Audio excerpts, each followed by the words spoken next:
in Windhoek. My father was a boxer fanatic. Oh, okay. Yeah. So there was a boxer in Windhoek. His name was Daniel Mapanya. So people misunderstood the name Daniel Mapanya, and I became Mapanya. You know, okay. But my father's friends still today, they call me, when they see me. Yeah. Some even who I don't even recognize. When they see me, they look like, "Oh, Daniel Mapane." Oh. You know, like, he knows my father. You know, Okay. So his nickname from birth. I've used it everywhere. Okay.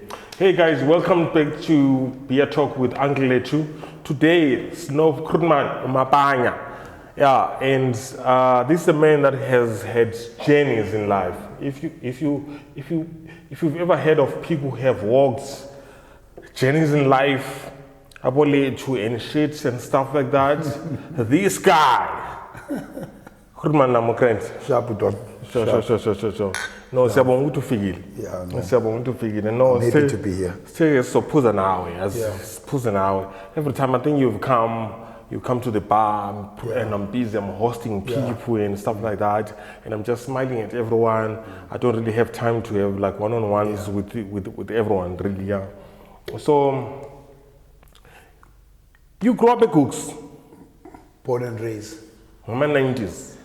Hi. Like, no, 90s, it was like growing up. 90s, that like was... when you were opening your eyes. That was my time. So like, basically, your eyes were opened before Mandela Major. Of course. How was Gooks those days? You know, I mean, before Mandela was out of prison, I think Gugulethu was more united than it was today. There was a moral fiber. You know, I mean, I will talk because of my criminal background. Yeah. You will not do crime in the township. Yeah. You know, it was taboo. It was something that is not done. And if you look today, you know, the amount of crisis, you know, because of youth victimizing their own community. Their own it's community. very different. It's very different. Yeah. And when a time how was the family dynamics in Lescat? You know, of course, I was born my father and my mom were married, and the most weird thing I always used to ask my mom when she was still alive, where the hell did you meet this nigga? You know, they were two different people. I had a very innocent, the most hardworking, always smiling woman, and a father that was a founder of a gang in Gugulethu called Amasoweto that was found in the early 60s. You know, my father was born in Mustok. Yeah. You know, he was a gangster. He did armed robbery. Yeah. So growing in that household, there's one thing that is very complex to explain to people is the fact that me and my sister, till today, our father loved us. Yeah. But he never knew how to love. Yeah. It's a very, very complex subject, but I know that he is still committed. I mean, I'm a man, I've got my own house, but my father is still committed to me and my sister. But he was very abusive to my mom. Oh, shit. Yeah. So, because again, he never knew. He never knew it in any other way. Look, to my father lost his parents when he was 13. So he grew up with that anger and stuff. You know, and he is the second youngest. He had three older brothers and 2 older sisters who were alcoholics and problematic as well. I guess same thing because the household was run by kids. So he fought so hard to kick them out of the house so that he can restore and bring dignity. Of course he did. Yeah. You know, with fear because people were scared of him. So my father was very abusive, and it affected me especially psychologically. But I will never stand in any podium and say he never loved us. He was always there, you know, so much that one of the reasons I became a gangster because it felt like I needed to fill in his shoes when I was older, you know.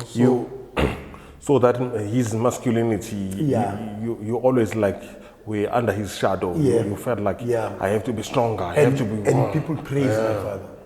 He had names like Python. Ikatele Mnyama, Kayi, Jesus. You know, he had names. People, there was so much respect. Yeah. You know, so being his son, you know, in Gugulethu, in an area that also was very prison gang orientated. Yeah. You know, there was an expectation, you know, and the sad part is that I became worse than him. That was the only sad part. Sure. But he's still alive. He's still alive. Yeah. He's good. He's working now. He's a caretaker. He never worked all his life. now he's a caretaker. Now he has at to the learn Roman how to Catholic. work. Oh, no. Opposite our home, there's a Roman Catholic church. Yeah. So they asked him to, because he loved cutting hedges. He's the man who's always busy. So he works there, you know, and he has never worked all his life.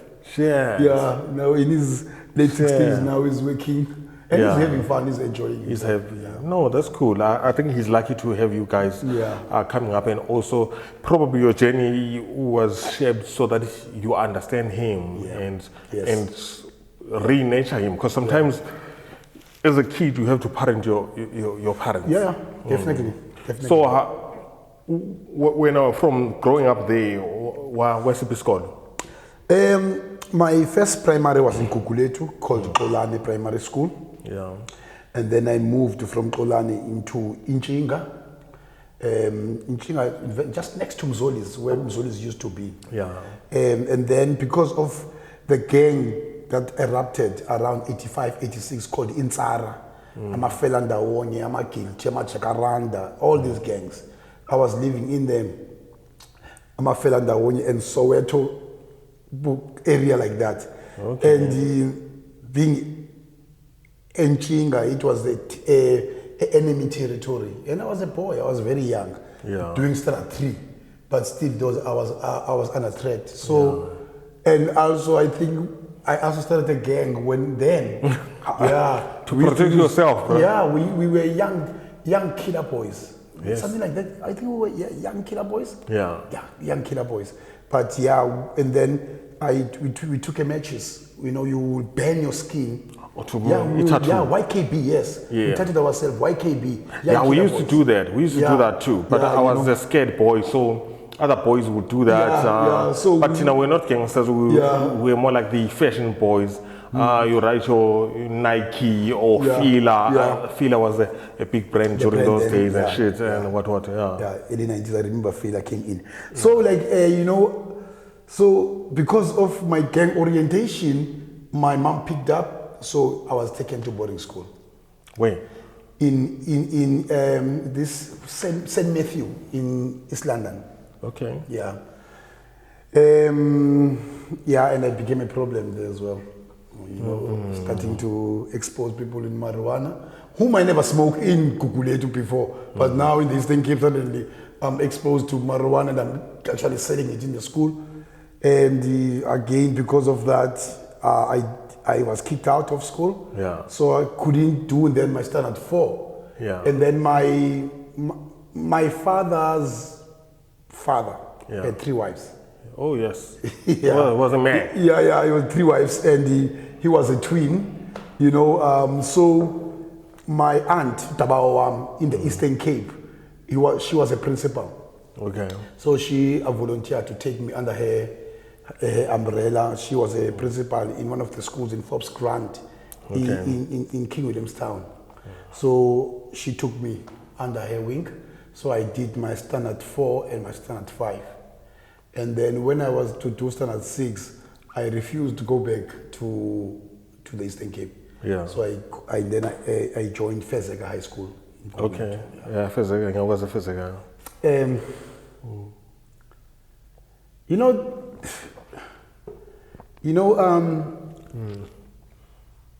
Boarding school prepared me for prison. I'm sorry to say that. Did it? Yeah, it did. You know, the boarding school that I was in was like prison. And why I'm saying I went to boarding school too. It made me softer, actually. Yeah, you know, for the one I was in, it was not soft. There was nothing. You know, I'm happy that it was closed because it was not the right. It was not good. Yeah. It was like, you have been Siberia. You are in exile, and you're supposed to be in school and get educated. That's the saddest part. What year was that? 87. 87. 87. Fuck, 87, it was before I went to grade 1, because I started grade 1 with 88. Yeah, you know. Yeah, So but times were rough those days. yeah, man. they were rough. So going to Fezeka. Yeah. And you know, psychologically, I've learned so much about myself while I was in prison later. Yeah. When I went to Fezeka, I became an extremely rebellious boy. Extremely. Like I mean, we can even interview with teachers from Fezeka. They will still tell you today.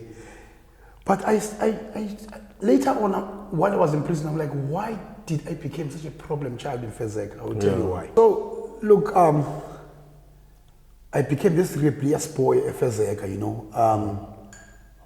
And I never understood why, because it became a problem. I just became, from standard 6, I was this boy that was never even pulled down by the older ones. But I came extremely very rough, as if I've been here for 2 years or 3 years. But I only learned later. I hated the color black. Because you color are of my skin. You are obviously dark. you are darker than an average Xhosa boy. Yes, I hated it. I was very insecure by it, and my mom told me later that the reason I never have a nickname called Blacks or anything was when I was young, I used to kick people, you know, even older people who called me Blackie or Blacks, because I didn't like being black. So going into school, high school now, the only thing all my life I've been being, what do you call it, in English, being teased is being black. Yeah. So I guess when I went to Fezeka, I was prepared. No one to tease me with that, so I became aggressive. So you made sure that anyone who teases you with your blackness, they will regret it. They will regret it, because I'm this trouble boy in all aspects, you know. I went to Fezeka, and the saddest part, my brother, is that again, you know, things we learn later, you know, in prison, that I'm more than clever, but I never knew. You know, I never knew. In Fezeka, teachers were insecure when they teach. They will teach and look at me to like confirm. Is this because I also was very argumentative? I will argue everything because I used to read textbook instead of reading. Because I had no time to write notes. So I was a trouble kid in school. Yeah. So, but I still love reading. Okay. So I read the text, and somehow I will have a way to interpret the textbook. Yeah. And I can dispute the teacher and say, no, it's not like that. This is how it is. So all my years in Fezeka, I was just passing without even knowing how I passed. You know, because I didn't really study. You know, especially at grade standard 7, standard 8. Oh, it was the time of my juvenile in prison. So sometimes I will be in prison for 3 months, you know, and come back and go back to school and like still write the exam. Juvenile. Juvenile, Oh, wow. Yeah. So you went to prison as juvenile? Yeah. Babeli Fagapi? Then it was B5. It was called B5 in Baltimore. So there was aside from the actual juveniles. Yeah. You know, juveniles then in Baltimore was 18 till 21, I think. Ne? Yeah. And then we were 17, 16, so we'll be in Baltimore, but in an area that was a women's section once. It's called B5. You know. So what were the crimes that you were thrown in there for? You know, my first serious crime was in 89. Yeah. Yes. Grade 2. Grade 2, 89.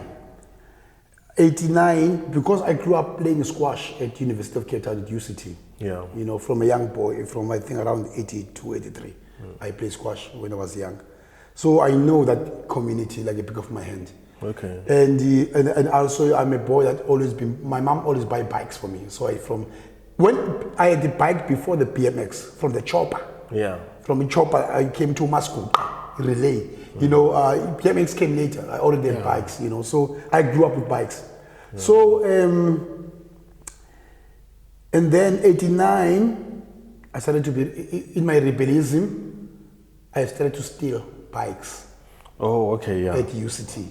But that was not really my first crime. My first crime was stealing Tina Turner and that spray. What do you call that spray? I'll tell you now, Playboy. Playboy. We didn't have ShopRite then, we got Grand Bazaar.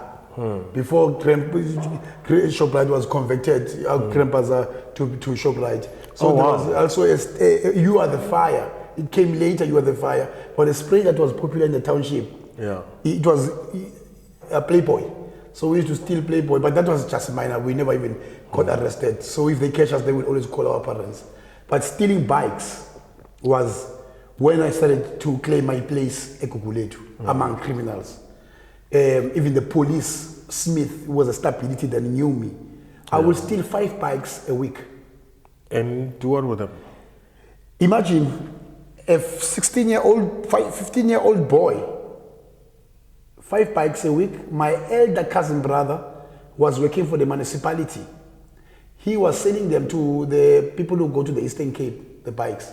Okay, yeah. And these are very expensive bikes. Yeah. That was the time when they were changing bombers into mountain bikes. Yeah. Yeah. So I was this guru of bringing these bikes and my cousin brothers selling them. And I was making 1,000 rand a week. Wow. Shit, that's a lot of money. As a boy in high school. That was a lot of money. My first job, I made something like 400 rands per almost 2 weeks. So per fortnight. Yeah. Per fortnight, yeah. So I stole bikes. So that was my first crime. Yeah. The most weird thing about Fezeka in me, I had a friend who's Temi Somatiso. May his soul rest in peace. He was shot 15 times and he died when I was in prison. Fuck. Yeah, best friend. In school we were like this. When we entered the staff room, end of the month, teachers used to vanish because might be that 75% of the staff, they owe us money. And we were students doing standard 8.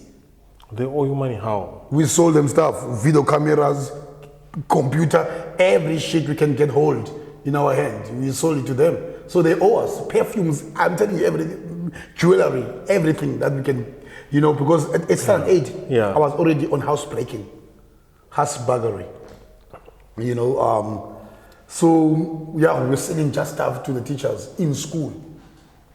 And the teachers in school, they were like, I need a video camera, man, VHS. They were like, okay, we're going to see if we can find it. Then you go and find it? Of course. If we find it, we sell it to the teachers.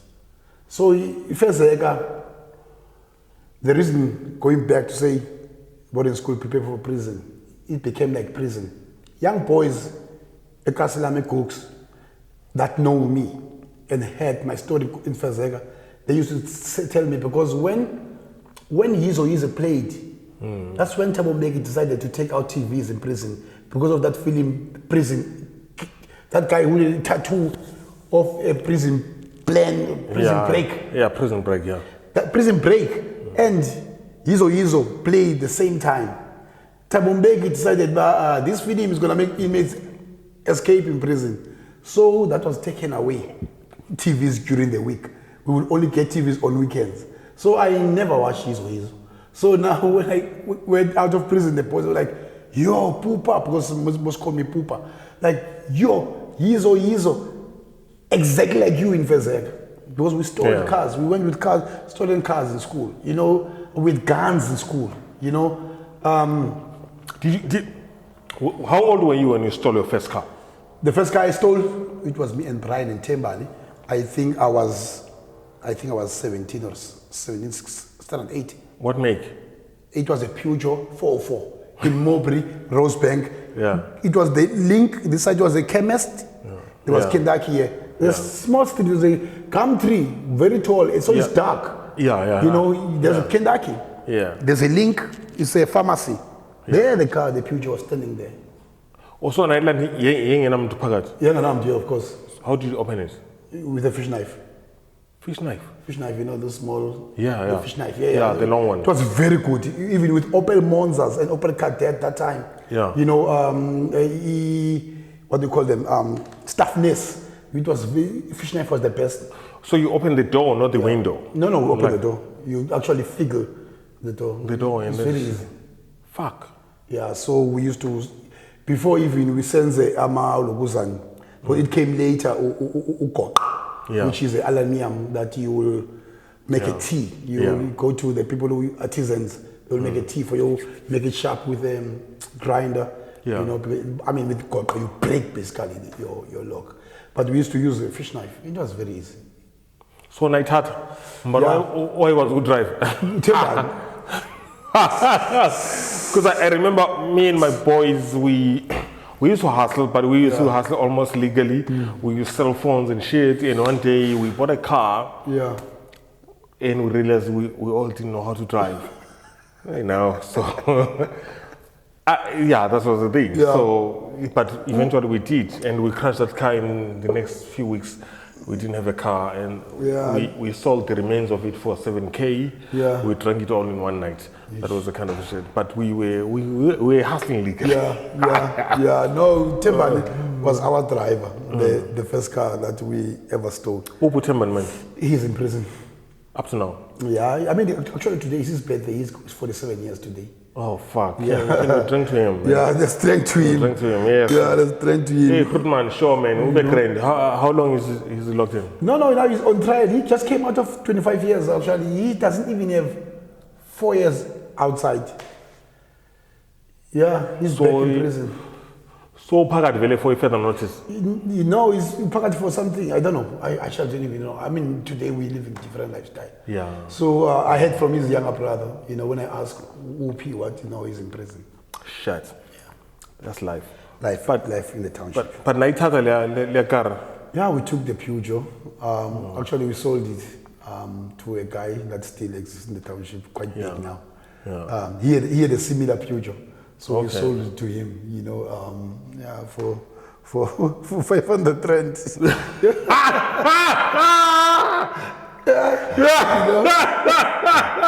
500 rand. It was a lot of money, man, you know. We sold it for 500 rand. Because he promised us, actually. He promised us that he is going, because he was good in making the number of the engine. Yeah. So he promised, because he was my number and he was the highest of the Peugeots. Give me this one. So when you put another one, it's going to be yours. I'm going to make it for you. Okay, you know, you can give us this deal, It never happened. It never It never happened, you know. So his killer FS was just it was just going to school. And I love school. It was so funny because I used to tell my teachers. What was your favorite subject growing up? It was history. Jeez, you're like me. I'm still going to recap. There's a lot of things that you say that resonated to me. I also went to boarding school and the thing. Crazy enough. Really? Yeah, one night. I know from Joburg. Actually, we related. He was stealing phones from the malls. If you have a shy fake identity and then you phone. Then was shy phone SLC, was shy phone Vodacom, was shy phone Vodacom, was shy MTN, was SLC a Bayside. Yeah, Bayside. That time I was new in Cape Town. I was still finding my feet in Cape Town 2012. I literally have been here for a few months. Then Elona, I think Bambon was now again. But we estimated down. Maybe you can come tomorrow's process. And Baboni. Then the next day, he wants to leave. He's going to Joburg. He calls me, he's like, dude, I don't know where to find buses to Joburg. Can you direct me? And that time I'm new here, but I just got in a job at Shimi, which is down the road. Shimi, yeah. And I'm like, nah, dude, don't worry. It's actually on my way. I can show you. He's like, no, I don't want to go with you. Because no, he actually doesn't say that, but he keeps on saying that he doesn't want to go. No, we can go together with the thing. So he ended up saying, okay, cool. And then we meet somewhere close to Bayside. He's like, no, dude, my man, I just want to go inside here and do Yami and thing. Don't get inside. In case anything happens, if you have phone, plan. So because I'm not conscious of this thing, nah, fuck, I can't stay outside. Yeah. I follow the guy and go sit in the mall. Mine get a mall, bamboo, and the security comes, bam. So somehow I'm still chilling there on my phone and what. Then I see the guy is like with police, I'm a security bam. I'm like, okay, how do I call him now? I try to call him, I got someone phone say to me, all this, and I'm like, okay, cool. What do I do? I don't even know these people who held him, and I need to be at work in an hour. My seat. So I take this bag and buy my seat. As I'm going, security calls me. You know, they're like, hey, dude, we are from what room? Yeah. Control room. I'm like, cool. So I'm innocent, so I'm not scared. I go to control room. Dude, hey, this bag. What's in this bag? I'm like, no, I don't know what's in this bag. Actually, this bag belongs to this guy that I know. I was supposed to take him to the buses, but somehow he disappeared. I saw him walking with other guys. And I don't even understand what's his relationship with these guys. Then like, can you describe the guy? I describe him. They're like, are you sure everything that's inside is not yours? I'm like, cool. They're like, we're coming. They go ask him. He says the same thing. They come back, they bring the guys. Like, is this the guy? I'm like, yeah, that's the guy. Yeah, dude, can you take your bag? Dude, I need to go to work. Yeah. You know. Then one of the security guys is like, no, cool, when I have. You know, as I'm leaving, the other guy is like, no, guys, I just told the police that by 2:11. So, brah, can you wait a little bit? If whatever, we can drop you to your workplace. I'm like, cool, guys, but I need to be at work like 5. It's around 3:30 and shit. So, police but they ask the same questions, and we're good. Then one policeman is like, no, dude, you're free, you can go. Yeah. And then one of them is like, I know, law from church and possession. Yeah. So, that time is like, it's still a joke. Yeah. Nah, this guy was serious. One child accused of possession of stolen property. So they put us in the back of the van. We go to View police station. They lock us in. A nice police station, actually.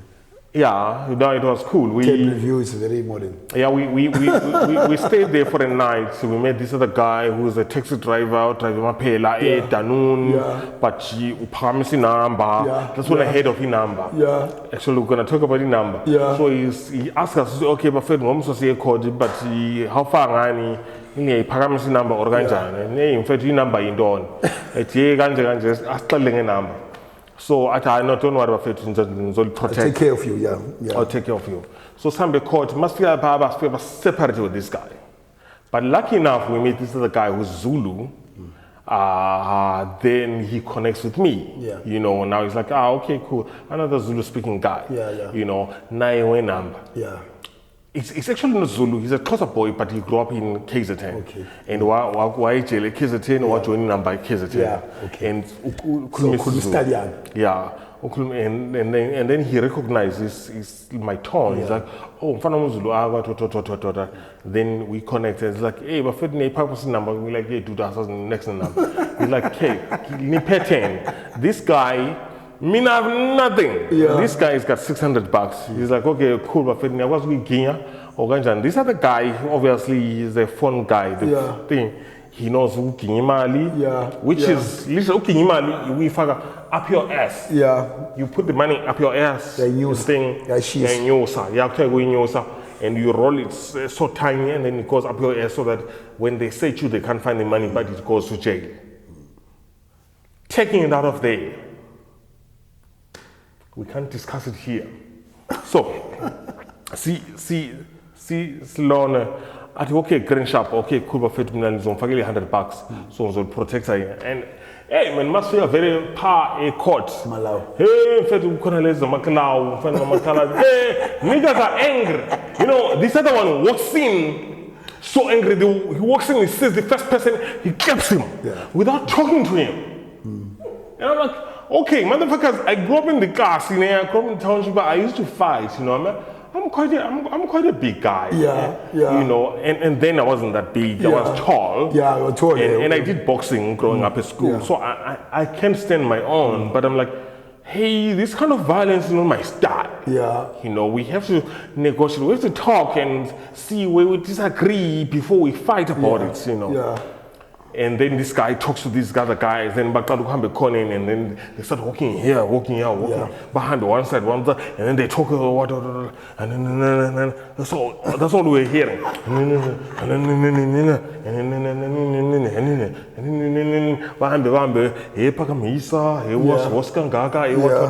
All this other thing. So we got to court. The magistrate immediately gives me bail. You know, they're like, this guy can come to court, but I don't see anything on him. I'm giving you a bail of $1,000, but no one is there to give me that $1,000. A friend of mine is supposed to come to pay my bail. He comes literally 5 minutes late. Boom! Truck going to Posmo. You know, Siale Posmo. The first thing, thing like that, and then I saw immediately what's happening because I know how to survive, and I think I get the blanket. That blanket had dust, like a layer of dust that you can scoop with a spoon. And I took that blanket and I was holding like this, and this guy's like, hold this blanket very well because it's gonna be cold here. Yeah, you know. So I hold this blanket. So it's with this other guy. So every time these guys come to attack us, this guy, number, you know. So it so happens, number rankings, he's the senior of almost everyone was in there, you know. Until the guys that came in the morning.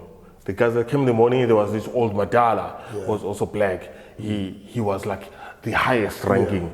Then there was a colored dude who was higher than this guy, but he came in violent and started fighting with this guy, and I stood up and I hit him with a fist. Jesus Christ. I hit him so hard that he literally hit him here. The first thing that I saw was his feet up here, his head down, and then he landed. But then these other guys, they kind of think, but this guy said, no, he wants me. So we went to have porridge and what, the breakfast and what. Later they took us to the cells. So this guy that I was with who got me arrested knows what to do when you get there. I'm totally curious. He goes there, he's like, bafethu, bengicela ukuthetha namakhosi endawo. Ngiphethe kancane nami kancane lapha ne-airtime nantoni and what. And then the guy comes like, come here. So we go there, he's like, okay, nafana, nibuyaphi. So the time is we got there, lentwana ilele. Intwana encane ilele. Kuthiwa hayi simlinde. So simlinda avuka, mayivuka, iyavuka iyathetha nabanye qeda phi yasibiza. It bafethu bengilele. So angezwa kuthiwa kukhona abafana abafikileyo la. And my man, motherfucker, you calling me umfana? You can't call a Zulu or Ndebele guy umfana, because umfana in our language. Fuck, it's like it's like wedding. It's like wedding. I know. You know, but I'm like, okay, I'm chilling. Like, okay, motherfucker, I'm gonna chill today, but I'll kill you tomorrow. And he's like, yeah, so this guy talks to him. He talks to him, telling him that when you say he's 600, you know, and then this guy's like cool and all these other things. Luckily enough, just like 30 minutes later, my friend comes to pay my bail, so I was out. So I was out of that thing. So I would like to know when the first time we went to jail, in Duana, how did that happen? How was it like? You know the saddest part is that we look up, we were looking forward to go to prison. You were looking forward to it? In my community,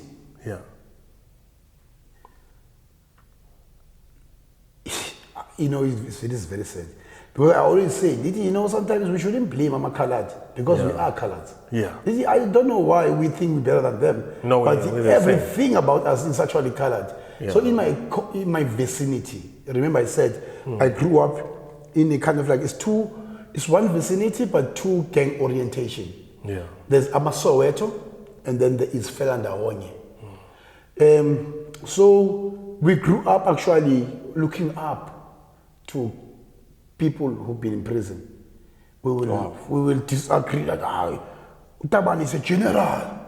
Utabani, uziphethe zonke. Not even knowing that you cannot have all three numbers in you. We're like, no, he has all of them, you know. So when you grew up, your heroes is jailbird. So the numbers thing was your thing. So it's in our community. Like me and Umpums, my cousin brother, that was my first person to go to prison with. He's in prison now. He's doing 20 years. We actually lied. We said we are the Isebins. This Afrikaans was Stonyard. So basically it means we belong to the 26, but we are not yet inside. We are not yet the 26. So we have a small info that is asked by any gangster that we can answer, certain codes that we've been given, but we've been given outside because, of course, our community where we grew up. And when I was actually later arrested and go to the actual prison instead of B5, the gangsters outside were already having a respect for me because I was a very aggressive boy. So already I was in the pocket of, because many of them outside they are nobody. And they don't have a heart to steal, really. So I was already respected by the gangsters outside. So when I went inside the prison, even the day I came, gangsters knew I was in. Everything was fixed for me to go into a sitting room with my cousin because I'm respected outside. You know, I make things happen. You know, so and on my way going to Baltimore from town, because we were arrested in the first time we go to when the court 19 Cape Town, that was our court as juveniles, where they said we are fucked up with you, you know, because when you are under 18, you are always sent to social workers. Sometimes you'll go to Portsmouth but come back out because you don't even get financial bail because you're under your parents. When they said we are done with you, you go to Portsmouth. So all the 26 I meet on the way, I tell them who I am, you know, and I'm giving the small code. And then they will ask me, do you know who and who and who? And of course, my area is infested with gangsters. And all the people that is with, I know them all. You know? So, I won't lie, I never had any difficulty. You know, because of where I come from. You know, it's anyway. So you never had any difficulty because you were the difficulty. You know, so in prison, even in the ranks, I grew up, I think I was I became Nokitela. Nokitela is the commander of the soldiers of the 26 in 1997. Not even single of my friends and the people. 1997. Yes. I only went to school in 1988. So which means I was still a kid there. You know, so you know, even the people who made me 2, 3. Even the people who made me at 26, they were not yet Nokidela. I attained the rank bigger than them, before them. You know, so because again you must be brave. But also in the 26, you must also have a little bit of intelligence. You must be smart. You must be able to convince prison warders. You must be able, you know, to make sure the weed comes in, the drugs, you know, the money. You know, you must be able, so you get promoted from your work. You know, so I commanded a huge army, you know, and I was very young when I became Monokitela, you know. I grew up in prison, basically, to be honest. You know, because prison became part of me while I was still in high school. Talking about drugs, did you take or you just sold? Funny enough, I became a criminal and then I used drugs later. I only smoked Mandrex in 95. I think that's when I was introduced in Mandrex, you know, in 1995. And I was already a criminal by then, a hard criminal. Were you in jail or you were in home? No, I actually, it was in Barcelona, in the informal settlement. Yeah, That's when I Barcelona. started to smoke the Mandrakes. I used to hate it. Yeah. But this day I was drunk. So, and this guy was smoking it, and then, being pulled, like, give me the pipe. Yeah. And then I pulled once, I was like, jeez, the feeling that came with it. In the morning, I was the one who bought 2 of the Mandrakes. And I quit actual alcohol. When I was I quit alcohol. And then I went for Mandrakes. So, is it powerful with you? Get hooked once, or you have to? No, it's not. It's not like rock. It's not like not even rock. It's not even like rock and done. Rock is cocaine, cocaine. Okay. Yeah. No, even rock is not first time. The thing that you pull it once and then you're an addict is heroin, which is they call it a jobek nyaupe, but we call it brown sugar. Oh, chase the dragon. I smoked drugs later in my life. And without justifying it, I was never hooked on drugs. Oh, wow, that's cool. I smoked them because I can afford, and they were never a priority. Yeah. Because I love clothes, I love brands. So for me, even when I was smoking Mandrakes, actually, in Durban, it's giving us a gamash, Kayi, Togo, or Fomen, or Scarp. Where's us? Or Malkop, Wati. No, I know them. Listening to those guys. I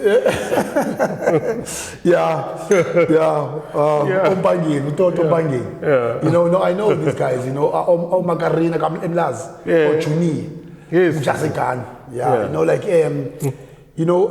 They were shocked when they came to Cape Town that even in Durban, but Ipupumala, Mandrakes. Ipupumala, it's smoked by decent criminals.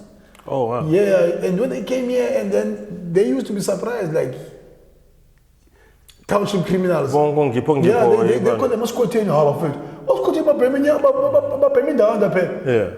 what's wrong with it? They're like, no, in Durban, they are not allowed because they're gonna steal in people's houses if they smoke. So it was like kind of like a drug for people who had the money. Like levels. It was levels. So I used to, no one could tell me that I smoked drugs because I love clothes. Yeah. So it was never, I was never addicted to them. Even in prison, when I'm in prison, because later on I smoke cocaine, which is rock.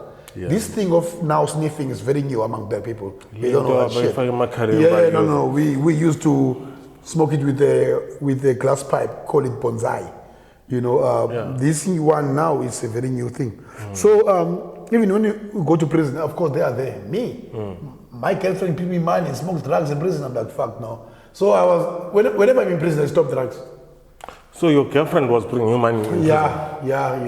Like when you're a criminal, when you're a hard criminal, you look for a very focused woman. Yeah. You don't date a person like you, because that very same person is the one who's going to run around when you're arrested, making sure you've got lawyers, making sure if you don't have enough money for the court, your car must be sold, or your TV, all the gadget that you have, so that you could go out of prison. So it's basically more like the same pairing that your father had with your mom. Your mom was a hardworking woman, straight woman, and then he was like a hard criminal, and he was like, you need a focused person, Okay. You need a focused person. Yeah. So, drugs was never an issue, and I smoked them very late. Yeah. And it was very, very easy to quit when I was sentenced. So, how long a jail? Prison was like a second home to me. Yeah. But when we calculated, because in 2015 came two socioeconomics from Sweden who came to study my life. Actually, there is an entire audited, kind of like a book about my criminal career and how much I've costed South Africa. I've costed South Africa 30 million. Fuck. We won. Yeah, he won. Imagine how many of us out there. Yes. So I've got it. I can give it to you and you can read it for yourself. It's been translated from Swedish to English. Yeah, I've got the file. Have you ever tried to write a book and include that inside it? In solitary confinement, Or do book. you want to share that maybe as an PDF file so that we can share with other people? I don't know if I have that file, but I still can ask them. I can email them. But I have a hard copy, the entire file. Can the ghost? Yeah. I be the ghost? Yes, sir. Would you by any chance want me to do a movie about your life? Yeah. If one can learn from A documentary. a documentary or a movie. Not a documentary, a movie. Like if it can teach some, because let me just say something, because the question still was how long you stayed in prison. But I used to, when I left prison, I used to go to schools. After maybe a year, I quit. I quit going to schools and talk about my life because I realized there was a problem. There was a thin line between promoting and preventing. Yeah. While me, I was trying to prevent kids, from going through the same mistakes. Yeah. The feedback was they actually were inspired to want to go to prison and do all this nonsense. So this is not working. You had a user effect because the people that use claim that they wanted to stop, educate people and then stop it, but they actually inspired a lot of crime in my ways. Yeah. I mean, most people who did hijack now, they were standing in top of the car. Yeah. Which is, I heard later that it was done on his. I've never seen his. So, if my brother, it can empower someone, if the movie can be kind of like a documentary movie that has a feedback where we see that they understood the purpose of the movie. The good part is you know what you want the movie to become. Exactly. So we can do it in relation to what you want it to become. Exactly. The end result. Yeah, let's do it. And we've got Lumkile sponsoring the project. So Now you're going to leave the class alone. I'm not about to leave the class. But generally I've spent in conviction 17 years. What? Yeah, of my life in prison. 17 years. That's a child who becomes a teenager and impregnates their girlfriend. Yeah. So before, without conviction, how many? I don't know, because I was in and out. My mom used to say, when I'm maybe 3 months outside, my mom would be like, wow, you are 3 months outside. And I'm like, what? Because we hardly stay that long, bro. Especially when I was doing car theft and housebreaking. Oh, you are all the time. Because it's, I don't know, but if you do this shoplifting, housebreaking, and car theft, you are a victim. The police station knows you. Like example, if you remember, you spoke about Tableview. And I said to you, it's a decent police station. Yeah, because that was. I know it. It's one of those police stations. When I'm there, I'm like, man, hey, just cool here. Because terrible police station, like Woodstock. You don't want to be in Woodstock. You don't want to be in town central. You don't want to be in Sea Point. The hell police stations and top-notch police station. How many cars did you steal? Hey, I don't know. Because is it more than 10? No, more. Too much. No. 20? More. 50? I might be there or more.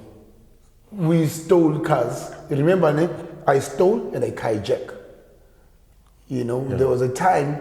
Or there were these that you steal when it's just parked. Yeah. And then the ones that you have to kick the driver out. Yeah, exactly. So I will not know. Yeah. But I stole a lot of cars. Out of curiosity, what was the most expensive car that you stole? And it was the most stupid thing we've ever done. It was me, DJ, he's in prison, and Patrick Shumba, he's also doing 54 years in prison. Oh shit. His case was a high profile case. He killed a mother and a sister in their house with a palm gun. It was on the news, Cape at 6 then, in Pearl Blossom. How many years is in right now? He was sentenced. Patrick Shumba was sentenced after me, ne? I think he was maybe sentenced 90. No, before me. I think he was sentenced 1998. Yeah. Yeah, I think 1998. So the most expensive car that we took, I don't know why we took it. It was in Tukai. It was a Z3 then, Like BMW. Yeah, Z3, Opel Coupe. That was the most expensive car I think that I've ever taken from a house, and we got the keys. And it was arrested in 2 hours. We've arrived in the township. And there was no one with a Z3 then. 3 guys with overalls driving a Z3. It was arrested opposite the KTC clinic because we didn't know what to do with it. We just left it there, so it was taken by the police. I think, because we have taken a Jaguar, Opel Coupe, the open one, but I think it was, maybe BM was more expensive. I don't know. But probably Jaguar is expensive. Maybe, yeah. But also it was the same caliber, whatever you call them. It's like. It's like. Yeah, it's a Jaguar. And there's a 3US. It's like. So, those are the 2 cars that I think they were most expensive. Shit. Yeah, and this was in the mid-90s. Another stupid thing. As a spinner, when we do crime, most of the time we wear overalls. So that you will wear a nice white all-star. There was a time, the day I was arrested in Botasek. It's me and my friend, DJ. We are driving 520. Eric. We are wearing blue overalls. I'm wearing a diesel techie. Oh no. And now this cop is like, you're driving 520. This guy owns this car. You are wearing diesel that I cannot even afford to buy my child. And you're telling me you're looking for work. We wanted to steal a Doc Mazda. You remember those Doc? A Doc 1600 Mazda. They were quite new in the 90s. They were nice. Good with cars it was very sporty. I don't even know my We were stealing it in a person's house, and they saw us. They called the cops. But we realized that they saw us. So we went to our car when we drove as if we did nothing wrong. So the cops stopped us later. And then we said, now we were looking for work. And now the guy, look at the car we're driving, look at the clothes. DJ is wearing an overall. He's wearing a Timberland boots. Oh, no. And me, I'm wearing a diesel. And funny again, our overalls were very new, very nice. Because we are not really... It's not like you are using them. So those are the small stupid things that as a criminal you do without thinking that maybe you need to wear a dirty overall like someone who works with construction. And maybe some Tommy shoes. Something that, but of course, eKasi will never wear that. There must be a sign somewhere. So most of the time it was always all-stars and the white ones. Okay. So I'm actually eKasi. What was the thing? I'm sure that in Silvantona we were wrong. Honestly,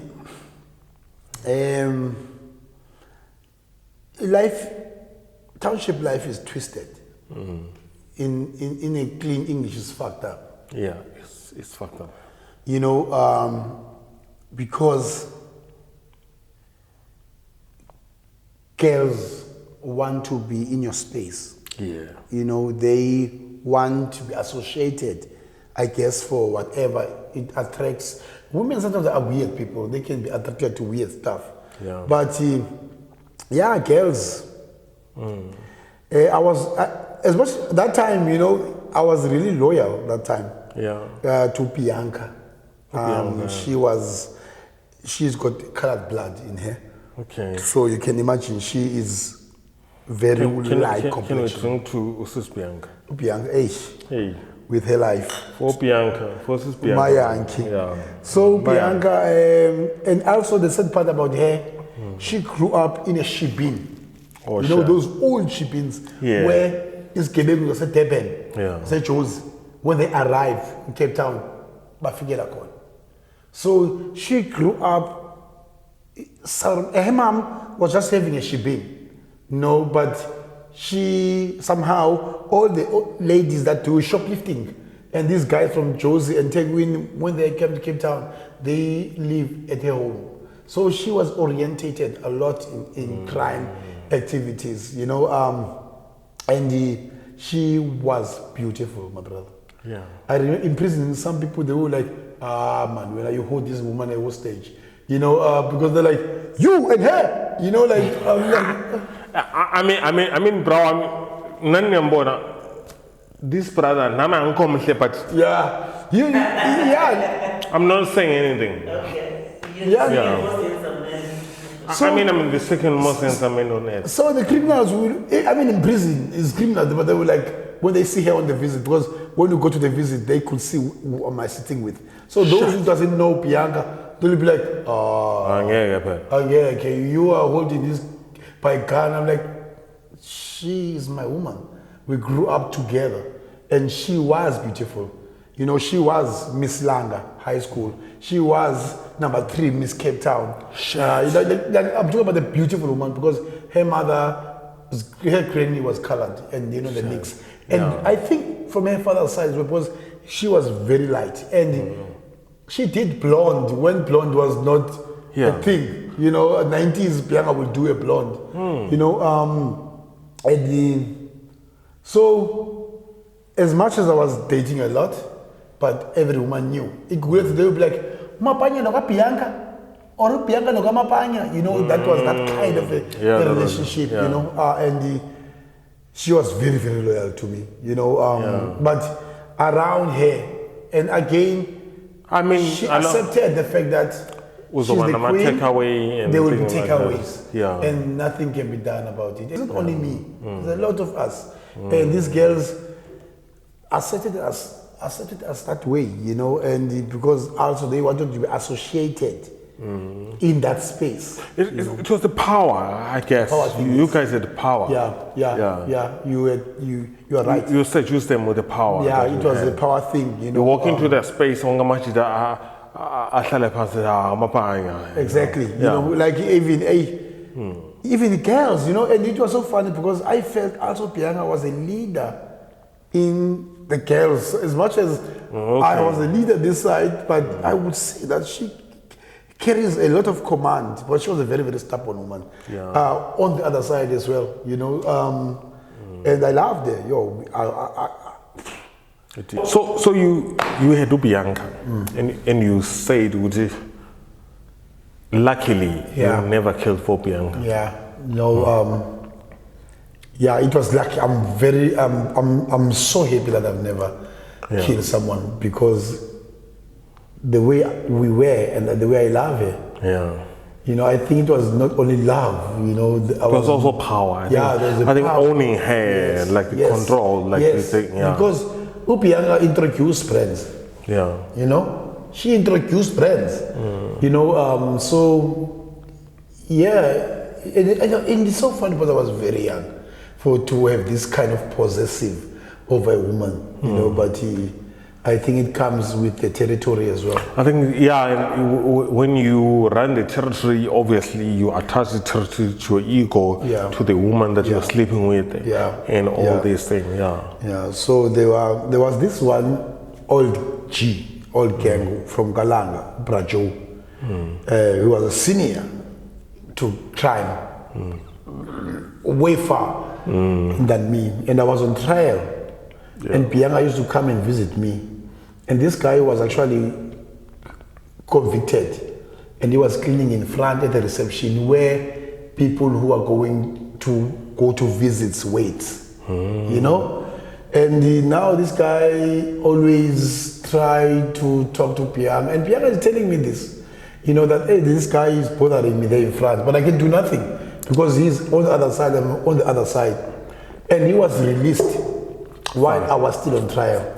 And I heard that, when he was released, he bought a red Jetta 16 valve, CLI, you know, Jetta 2, you know, and then he used to go to Bianca's home to try to impress Bianca with his car. And I think I was, what do you call it, that kid was withdrawn from me. After maybe 2 to 3 months, he was out. And he was going at Pianga's home. I heard this. Bro, because he was a 26, and he was like a legend to me, you know, I went to him. I found him at NY6. And then I asked him, do you know who I am? He was like, no. I'm like, I'm Mapanya. I'm Pianga's boyfriend. And because you're my brother, I'm begging you to stay away from my girlfriend. The guy was a legend, but he couldn't read my eyes. That this boy means shit. This motherfucker is gonna kill me. Yeah, and then he went actually to Anna, who is still alive. I'm sorry to use his name. Yeah. A legend in Kukuletu, you know, old guy now, but still doing his stuff. He went to Anna to complain about me, you know. And Anna, he just spoke to someone else, you know, like Ukulepeba, please man, tell Mapanya that Joe will stay away from his girlfriend. And then, hey, Joe told the old people in Langa, all the 26 in Langa, that this young boy wants to kill me for a girlfriend. And everyone was like, what's wrong with you? You know, and I'm like, I will fucking kill him, you know, if he doesn't stay away from Pianga. So Pianga was a big part of me. It's very sad today how she is, you know, alcoholic, you know, because when my mom told me that Pianga's firstborn is of a Nigerian who used to own Iebo. I don't know. Iebo Club in Sea Point. Okay. Because after I was convicted, I didn't want no attachment to me. Yeah. So I actually did, with all my heart, released her. Yeah. You know, because I didn't want no stress. And I heard that, hey, Pianga is driving around with Ferreras in the township. You know, and then he was dating this Nigerian guy that owns a club in town. But today, he's in a very, very bad state. You know, where is she? Ukwalang? Kukuletu. Kukuletu. Yeah, she's from Kukuletu. But she used to attend school Kwalang. You know, that's why she attended Miss Langa High. Okay. You know, because she was attending school Kwalang. But yeah, she's around. When I was released in 2010, because you know. So Uhlale from what time until 2010? I was sentenced in 98, late 99, early 98, the 10th of August. And I was released on day parole, 2009, 11 of November. And I was fully released out of prison in 2010, 11 of May. How did you pick yourself to what you are? Or if I call it or something? No. You know, in prison, when you are sentenced, and you are in the number, my focus was to grow in the number, in the ranks. And I did that. You know, I became a judge, you know, in the 26. You know, my role was to sentence gang members in the 26 that do wrong within the 26. Do the kind of wrong? Yeah, I was a judge. Defined by the AMA 26? Yes, by our laws. Yeah. So I was sitting in a court and sentence you and give you a verdict and the merits of the case and the sentence and explain why are you getting this sentence. You know, so that was my role. You know, if I could just ask for one case that you sentenced someone to, probably the worst sentence. Why and Zaini? You know, how did you sentence them? It was a very harsh sentence that I shouldn't have give, because I didn't have the authority over. Yeah. I shouldn't even be laughing. I sentenced someone to go and step a prison warder. And that was beyond my jurisdiction. So if you sentence someone to going to step a prison warder, which would they are now having another crime on top of the other crime they have. Yeah. And there's also a risk that he might be hit by the warders and die, or crippled. Motherfucking shit. Yeah. So did the guy do that? I did. And what happened to him? No, he's still good, I hope. I haven't seen him for some time, but he was sentenced to extra 5 years for the crime. Okay. But physically, he was well. He was well. But also, we were later punished by our higher ranks, because, as I've said, it was not in my jurisdiction. Yeah. Because we are number twos. Number two is like we are a provincial parliament. We can't take decisions for the national parliament. So we have number ones that takes the national decision. So me, my role now is like a MEC and a minister. Yeah. So I took, as an MEC, I took a decision of a minister. Are you able, as always, in numbers guy, I don't know what you call it, are you able to break down the hierarchy of power in those numbers? Yeah. As I've explained now, in the 26, you have the God, kind of, in the 26. He's called Marquis. Marquis, yes, he's the highest guy. You don't see that guy. Okay. You meet that guy once in a while, and it's a privilege for everyone. Did you meet him? I've met him. Yeah, I've met him. His name is Tema Smith. I think he's the only one who exists today in South Africa. Okay. Yeah. Uma 26. Yes. Yeah. Okay. He's Umakwezi. And then under him, then you get the number ones, which are under the command of the general. The general sits with privates. There's 5 guys that is in a cabinet with the general. The general. Okay. Kuno Marquis. Yes. Kune the generals. Yes. Then lezi generals use esihlala nobani? Isihlala ne privates. Ne privates. Yes. The general basically. Yeah. Basically, we can say Marquis is the president. Yeah. Ama 26, not Ama 28. Yeah, Ama 26. Okay. He's the president. And then he has. No, he's not the president. No, I'm lying. He can't be because we don't see him. He is above the president. I don't know. That's why I call him God. He is a god. He's and then you have a general that is actually a president. But that general, because he's a man of blood, he is surrounded by 5 privates. What do you mean by men of blood? Privates is guys that will think. We should drink to them every time. Must mention. Yeah. Let's drink to Marquis. To Marquis. Okay. That's number 1. Drink to him. Yeah. Can we drink to the generals? To the generals of the 26. So the general, he is sitting, but he's a man on fire. He's a very aggressive man. He needs people who can cool him off, and we call those people privates. Okay. Yes, you have the inspector, you have Inyangi, you have Umeli, a lawyer, you have a judge, we have Mtopos, which is like a secretary general. These are number 1. With the general, all of these guys, to have what they have stabbed a lot of time. So how many people did you stab to become a judge? I've never stabbed no one. Hence, I couldn't give any sentence for someone to stab. But you did.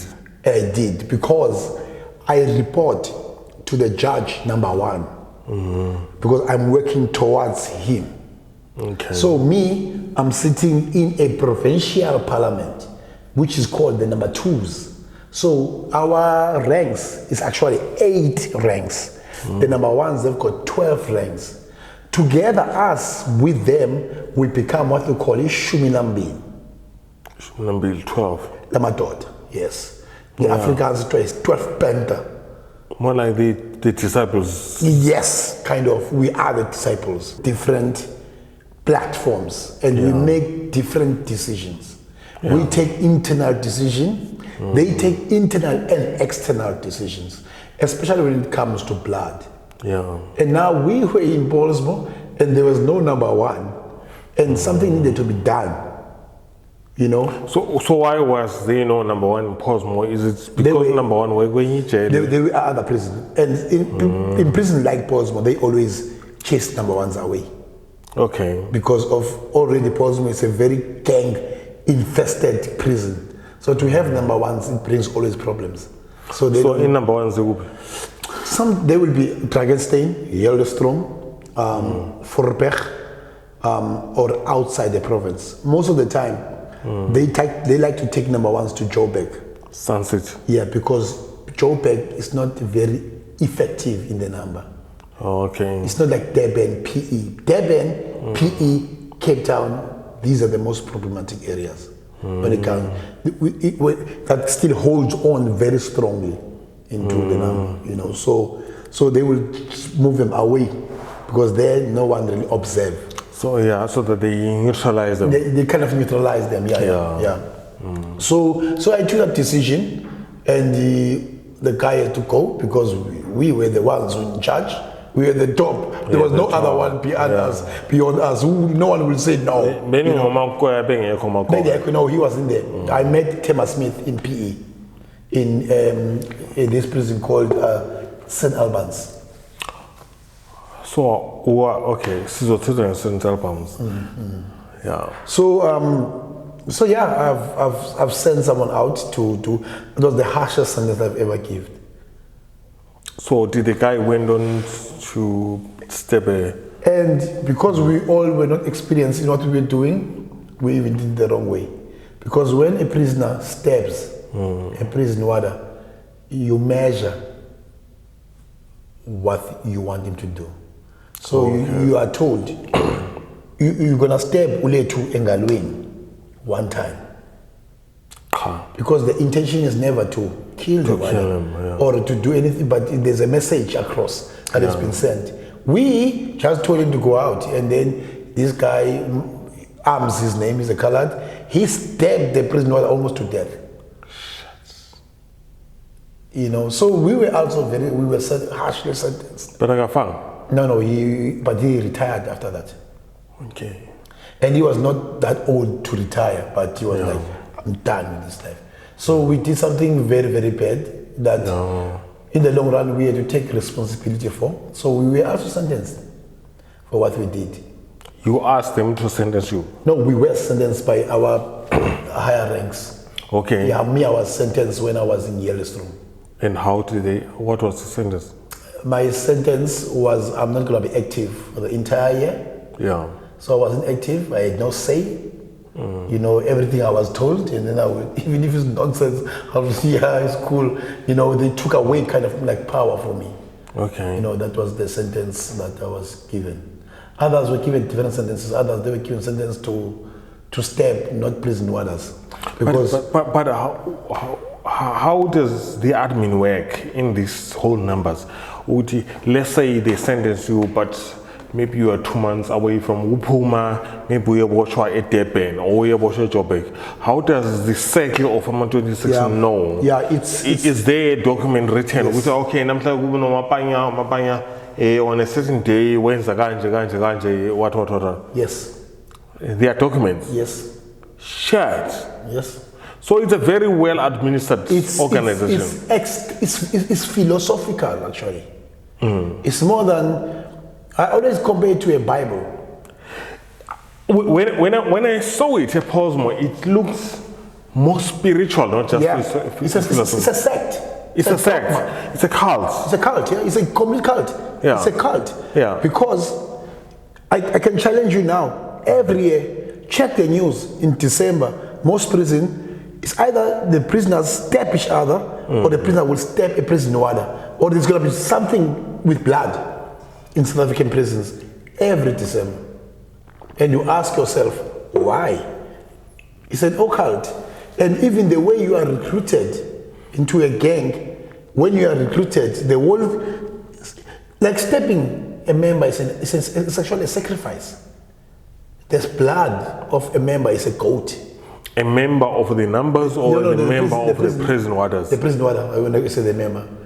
His blood is a goat blood. So it cleans in prison. Even if there was a war between the 26 and the 28, the cleansing of the blood, the prisoners, they know. Even if it's after 2 years, but there will be a prisoner, a prison warder being stabbed. That's the only way to bring peace and cleansing of the prison. So it's an occult. It's a very deep something that some people take it for granted. That there's a reason why for more than 100 years they cannot take it away from prison. So this is, can we drink to this? Yeah. Okay. This is the most fucked up shit I've ever had. Okay. What does the numbers gang want?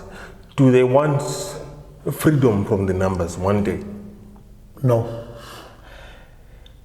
When the number was established by the people who established it long time ago, it was to bring solidarity, unity among black people so that they are able to fight the system in prison.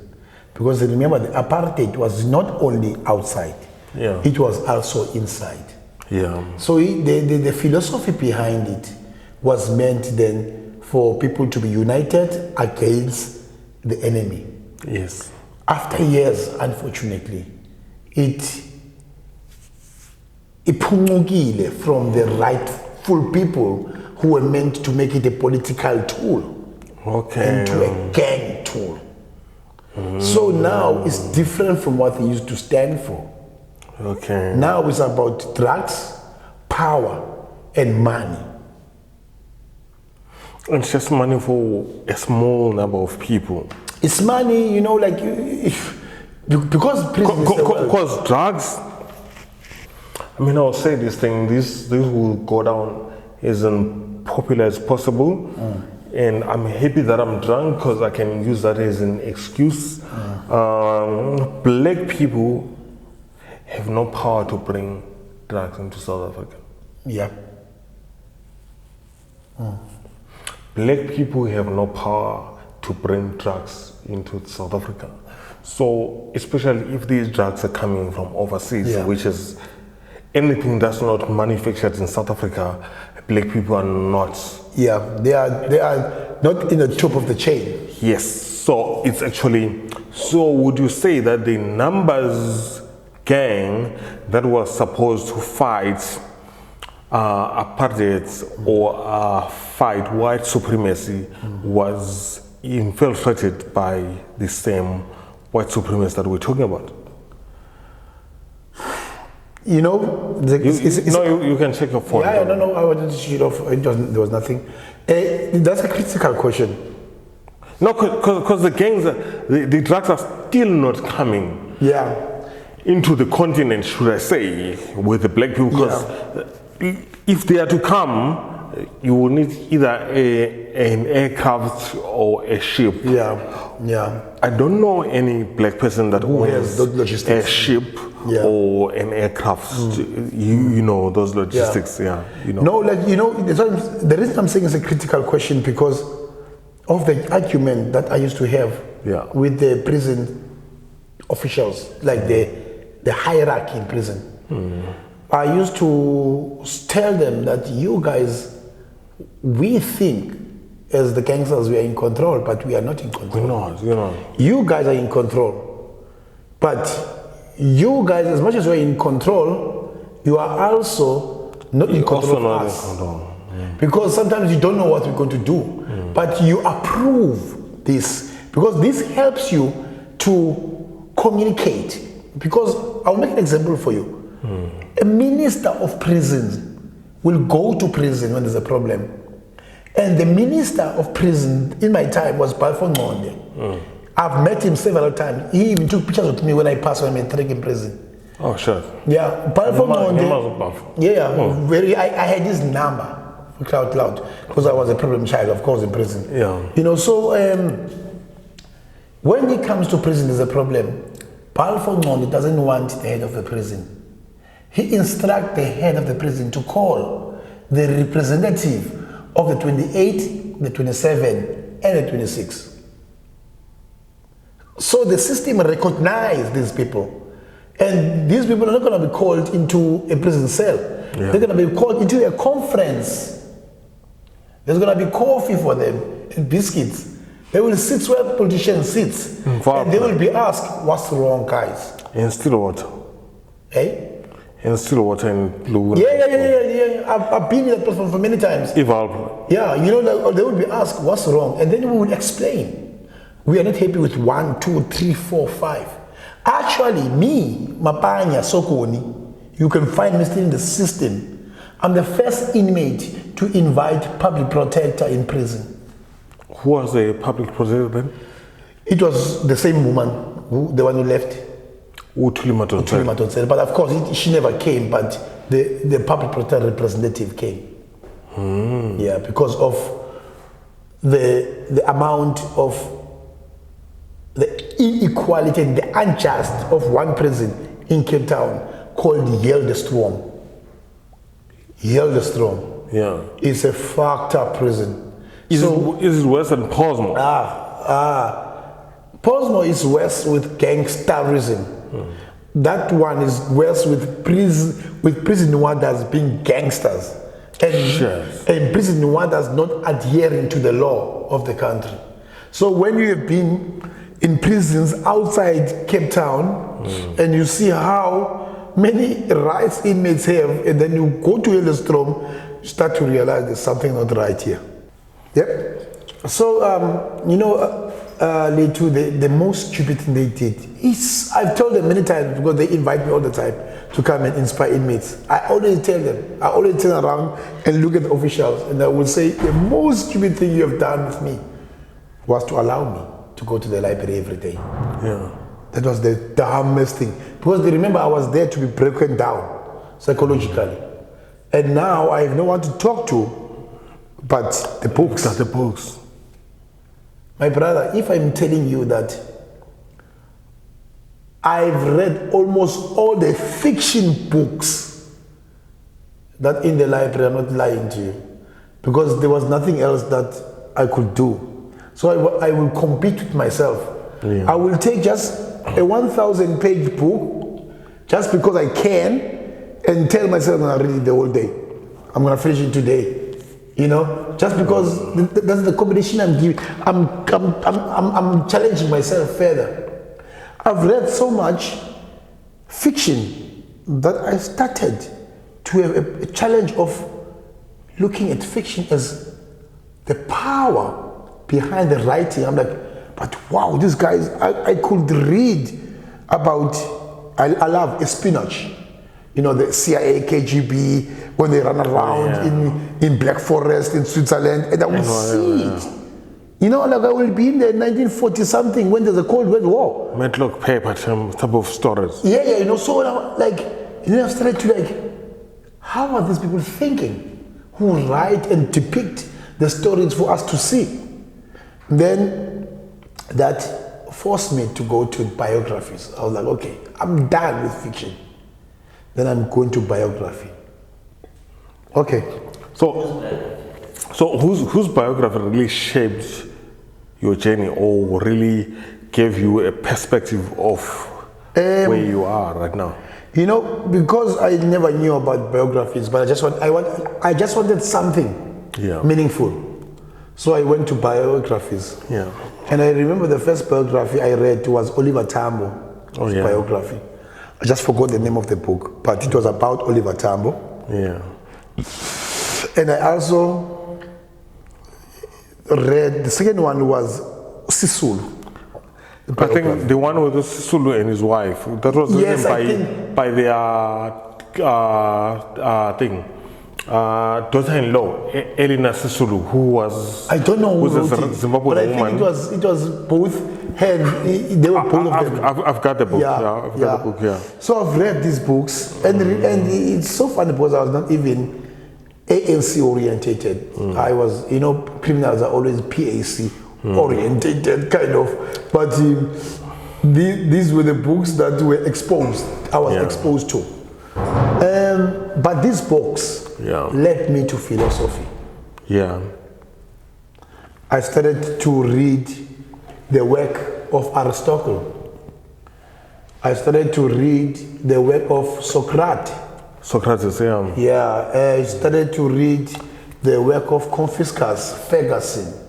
You know, but there was this Far East philosophy of Guru Nanak. Okay. You know, so now suddenly I'm exposed to the work of Buddha.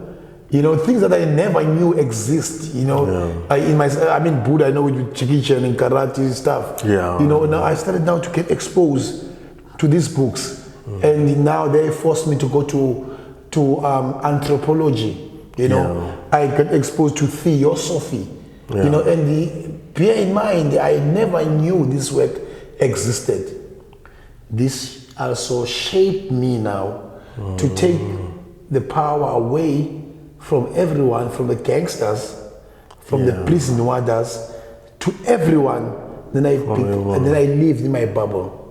And you took the power to yourself. To myself. And then I renounced gangsterism in prison. Without lying to the gangsters and make excuses. I told them that I'm done. You know, it's up to them what they're gonna do with me, but me, I was done. You know, and the philosophy gave me that power back, that even if you die, you're still not dead. Yeah. You know, but you departed from this world. So I didn't care. It's more like you die with your freedom, with your personal freedom. Yeah, exactly. I overcome fear. Yeah. You know, I overcome identity and grouping. I just became, you know, your beard is nothing. I mean, one of my friends, Derek, still called me Buddha. Yeah. And I explained to them, I'm not Buddhist. Your beard was bigger than mine because I cut my beard. But otherwise, my beard is better than yours. And mine is sexy. Yeah, no, mine wasn't sexy because it wasn't cut. Yeah. You know, so I became this kind of a person who changed. Yeah. You know, my behavior changed, so I decided to go back to school. Oh, yes. You know, while I was there. Even when I went, I said to the prison official, I want to go back to school. They didn't believe me. Like, it's part of his manipulation. But I was really serious. Because what solitary confinement gave me is the awakening of me. I waked up. You had the time to be with yourself and have like that, those inward conversations. Yeah. I relate to that because I love solitude. Yeah. You know, I love solitude. Like my wife doesn't really understand that very well because many a time when I want to do things right, it starts with me being alone. It's not about me being with her or being with other people or me getting approval from other people. It's about me alone. You know, so I identify with that. So how did that go? How far did that go to you going back to school? Having that resolve until you push these guys to give you the educational material to literally sing. Because I mean, there's making a decision, then there's being about it and going about it. How far did that push you? You know, actually because I was kicked out of school in standard 9 in Fezeka 94. So now I'm saying I want to go back to school. So they are saying you can't go to, because prison has a school, like a proper school. You know, but me now, because I'm locked, I can't go to school. You know, because it's like I'm using school as an excuse to be among inmates. And because I was in isolation, that couldn't happen. So they didn't even assist me with the books. I spoke to my sister to go back to Fezeka, where I used to study, get my last report of standard 8, bring it back to in prison so they can see that I did pass my standard 8. And then they said, okay, they're gonna register me with the Department of Education. You know, so they will just communicate with me on behalf but they don't want me in their school. Oh wow. Yeah. Okay. So my sister has to even get the curriculum. Shared. They didn't share that thing with me. So I did my standard 9. The invigilator came. I wrote. I passed. Wow. Did my matric. That's when Balfongo came. Yeah. When he heard that I passed, he came to take pictures with me. Yeah. Because here comes this problematic boy transforming himself without explaining to no one. Yeah. I'm not explaining myself to the president what else. I'm not explaining. I'm just weird. I became very weird. Yeah. Everyone look at me like, yeah, now you're starting to get crazy. Even the gang, Llewellyn, who was the highest, Umeli Woqala in Yellowstone, there was so much pressure to him because inmates went to him and they said, what's going on with him? How can you just say he's done and nothing happens with him? Llewellyn had to justify my actions, you know, and he had no reason to justify my actions. He told them that Mapanya is not well, so you should let him be. And he knew that there's nothing wrong with me. But I felt maybe he respected me for what I've done for the number all these years. And Llewellyn and me, we grew up together in prison. So he protected me that way by telling others to just, like, he's crazy. Because I was talking philosophy to inmates and they would look at me like, now you are God. What's the sign? Yeah, because I also remember where I come from in solitary confinement. That's where most inmates come back not well. But you think maybe Llewellyn himself was in the process of change, but he was afraid, and then he saw someone who was brave enough to change, and then unfortunately he never changed. He said no, he never changed, but he said, maybe I should use my power to give this guy a chance. Yeah, no, he did. He did. And I remember when I went to Voorburg prison in 2012 with the Princess of Sweden. We were inside prison, not in the dining halls. Inside maximum prison, surrounded. Sophia, I left her there, sitting next to inmates. I'm talking about dangerous people, you know. And when I took the stage, Llewellyn was standing there wearing shades, you know. He's standing there, you know, away as if he's not part of this. Doesn't want to hear this. The first person I mentioned, it was him. I was like, Llewellyn, me, bro. I see you, my brother. That's the first person I mentioned. I see you. Because I could see his ego as well. Because he knew why I was there. And remember, if I'm there to influence inmates to move away from the number, also his power is threatened. But he knows me, you know, so I recognize him, that he's there. And I even told the inmates that in the journey of my transformation, I also want to thank Llewellyn for defending my cause, because somehow we did justify it and people stayed away from me. And I just became who I am. And the Balfongo again, you know Mark Shackleworth? Yeah. He started a program in prison, ICDL, International Commuter Driving License. He sponsored 2 prisons to start that project. It was the women prison in Portsmouth and Mamasbury. So when on the head of that project, he instructed Yellowstone that I must be taken away and be part of that project. So I became part of the ICDL commuter driving license in 2005, 6, around there. You know,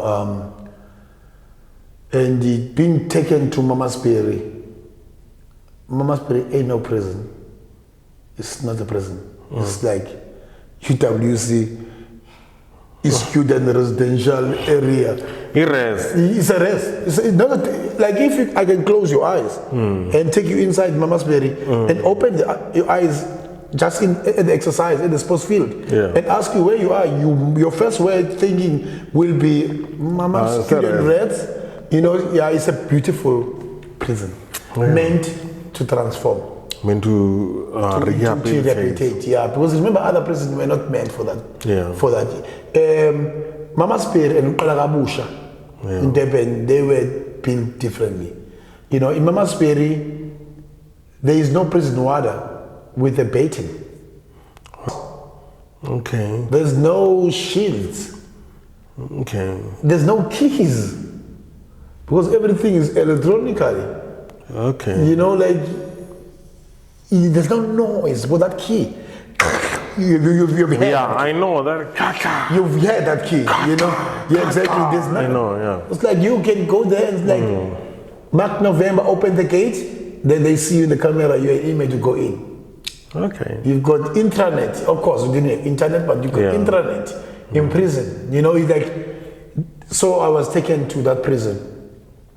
As much as I was already transformed, that prison opened me.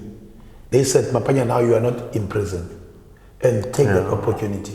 So when I was in Mama's Berry, I co-founded an organization called Group of Hope Mama's Berry Association. Group of Hope. Group of Hope. If you can Google, you can still find little information about it. What was your mindset at that time? What were you thinking? Because you were still inside. Yeah. Were you already, was your mindset already on the outside and stuff like that? That was the philosophy gave me. I started to live my life in prison, not the prison lifestyle. I started to live not what the warders, no one determined my movement and my way of doing things. And I did that by sticking by the law. Because I realized that the law is my friend here. If I'm doing nothing wrong, then the prison warder had no reason to scream at me. If they are telling me that the prison cell is closed at 2, I must be there at 2:30, 1:30. So you don't close for me, I've closed for myself. It's not you lock me. No. You know, because I've locked myself already. So instead of being like you've got weed now, marijuana, you want me to give it to the other inmate. I'm like, no, dude, I'm not involved. Simple things allowed me to take away my power from them so that I have nothing to do with them. I'm just living in my own zone. You know, so Mama's Berry really made things, it opened for me doors. You know, that's where I met Tony Ngeni. He was there? He was there, remember? He was there. And I remember, the media lied so much about him. You know, no, he's not a darling of the media. Like there was a preference. No, there was nothing like that. The only difference was that he was getting the visit during the week. And the inmates were not allowed to get visit during the week. But because of his caliber, he was living in a prison bed. And even when they said on the news, and we watched those news, when they said he's got a bed from outside, I'm like, they can't enter. You know, because he's in a hospital room, in prison, a hospital room. There's no space for a double bed. You know, he was sleeping in a mattress, prison mattress in an iron bed. So we were with him. And me, because I was running an organization, we have access to him because we wanted to access his network. So I mean, he's connected. He has a bit of political power. So I stayed in Mama's Berry. I did a portfolio management through SIPUT, Cape Peninsula University of Technology, while I was in Mama's Berry. And we ran an organization where we adopted 39 children that were HIV infected and affected. While we were in prison, we had gardens, like vegetable gardens in prison. We influenced the University of Siput to train some inmates that were interested in garment construction and fashion design so that they can do clothes that are proper for these kids. You know, we had birthday parties. So we will talk to Kenake Fried Chicken, we will talk to steers in Mama's Berry, you know, to provide, you know, with packs for our kids. Yeah. We will talk to the Mama's Berry West Coast Municipality to bring jumping castles in prison. So a child who has lost parent, he's living, they're living. Okay, bye-bye white people.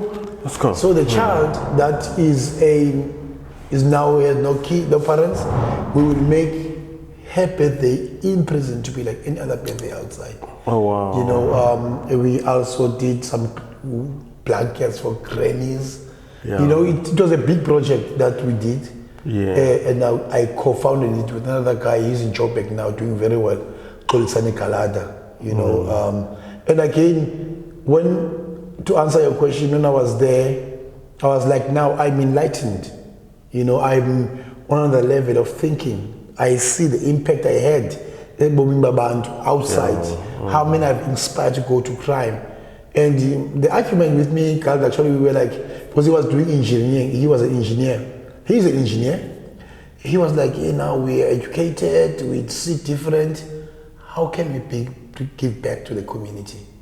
That's how our project started, you know, and it became popular. We were funded by Nedbank.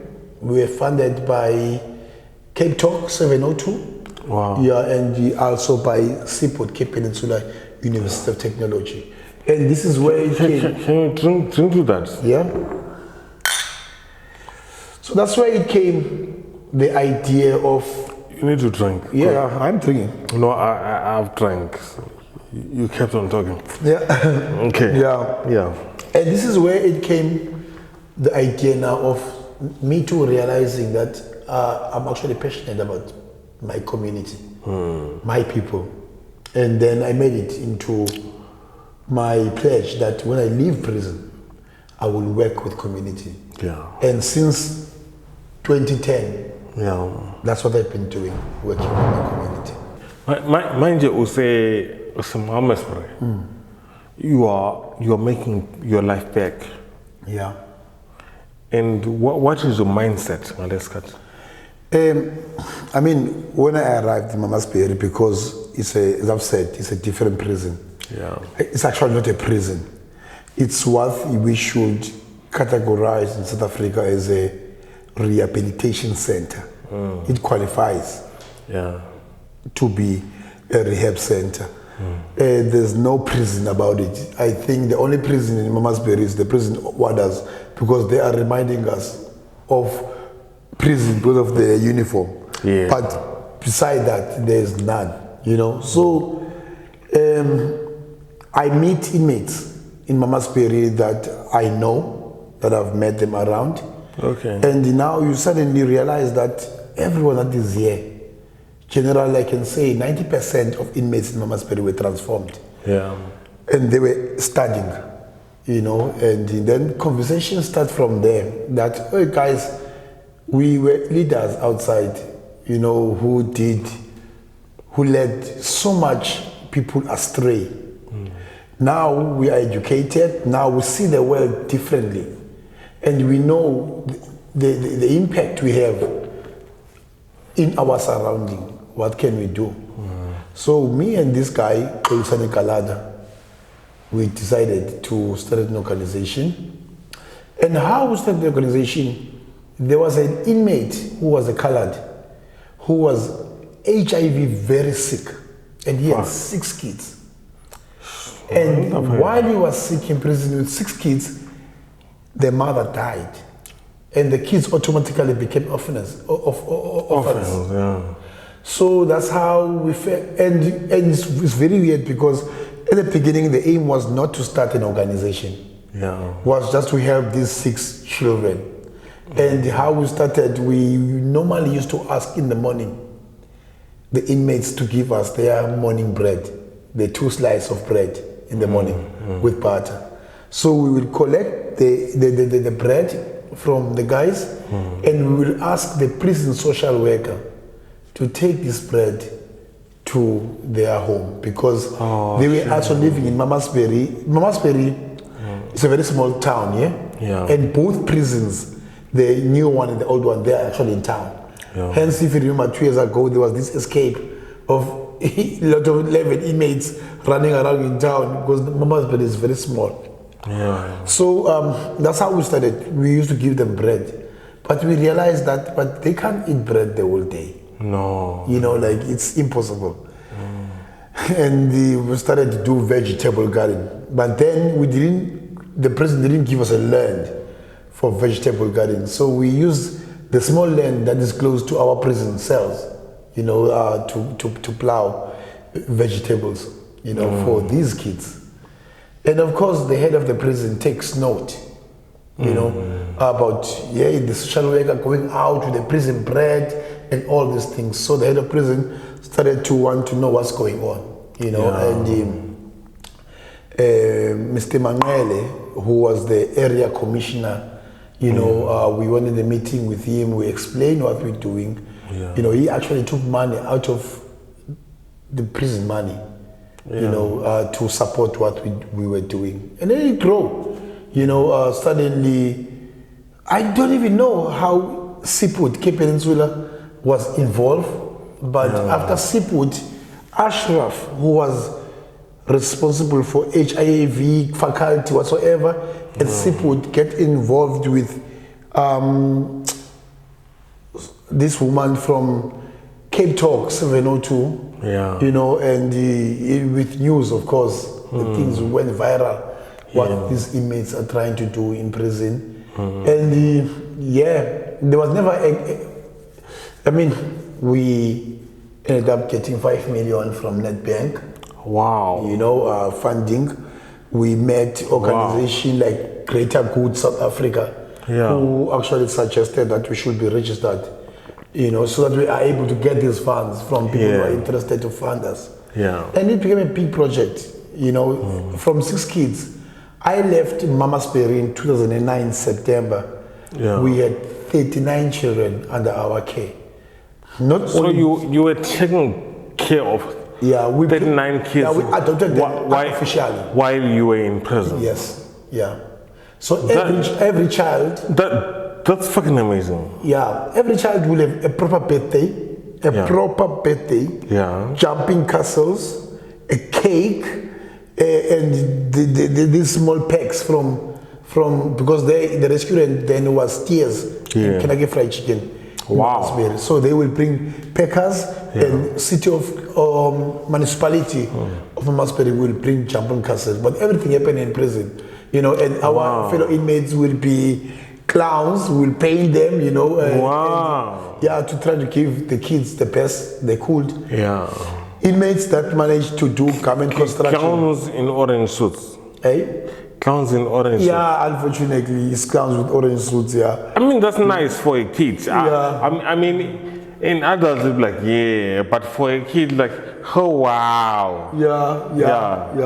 I don't even think these kids saw a difference, you know.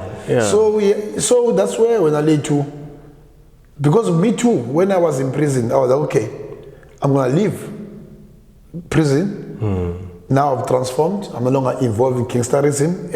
I know my potential. I know I can do everything I want to do outside, but I'm going to go into business. And boom, now this group of hope thing, it affects me emotionally. And then my mindset changed. And then I told myself that I'm in love with development and it comes natural to me. So since I left prison 2009, 11 November, for a day parole. 4 days before my birthday. You know, so you're a Scorpio. Okay, that's why. That's why there's this thing because I know. I've been bonding with you ever since you came here. I'm also a Scorpio. I'm like, hey, I like this motherfucker. So on the 11th of May, 2010, that's when I was officially released. So basically, I was working for the Mandela Foundation. While I was on day parole. You know, so it was run in the Western Cape by Ndaba Mandela then. You know, because also that time he was working for Beesvest, you know, you know, so I will leave prison in the morning, 6 o'clock, and I will come back in the evening, 8 o'clock. You know, I did that for 6 months, from 11th of November till the 11th of May. You know, 2011. 2010, 2009, 2010. Okay, yeah. Yeah. So I started the project with them, working with homeless kids in town. Yeah. So I had 2 projects. I had a intervention and prevention program. Yeah. So there were kids who are homeless that are in town. Yeah.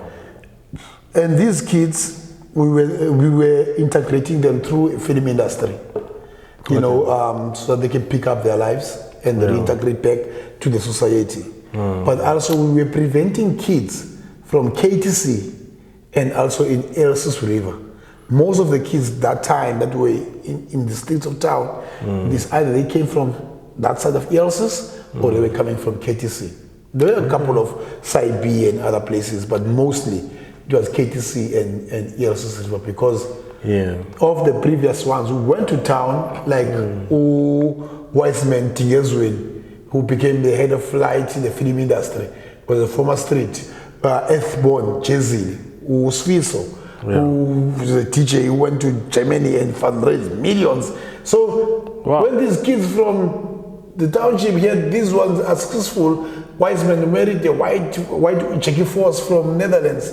So all kids want to go to town thinking that there's a life there. So I did 2 projects. One was the ones that are already in town. How do we integrate, educate them, and get them job opportunities, and then go back to live in their home, but it's not nice living in town. And the ones that I say, look, prevent even from going to town. So that's where when I'm going to my first project was working with Undaba Kwekwa Nomvezo Bagamandela, you know. And we even started an organization together, which is called Africa Unite, which is now Ndaba Mandela is running it full time. I know a bit about Africa Unite. Ndaba Mandela. We started together the organization. You know, then by chance I met the Princess of Sweden. In 2010, mid 2010. And I worked with the Princess of Sweden, with the royal court, the Swedish royal family since 2010. Can you drink to them? Yeah. The Swedish family, whatever. We drink for their success. You know, so I worked with them till 2016. 2016, I don't know what happened. I don't know if it's Malema or it's who, but there was a seed in my head now that wanted not to own. It was for me, it was never about owning, but also, it was also about a black child that it is not owning. You know, I didn't want to have my own company or that kind of stuff, but at the very same time, I was like, I'm running this big organization that is influenced by the royals. And I do the decision are mine, but it's not mine. You know, so that thing made me resign. I mean, they called, trying to understand what have they done wrong, and it was never about them. It was about a black child who's been told in Europe what to do indirectly. You know, they give you money and you run the projects, and you know, but they tell you what to do.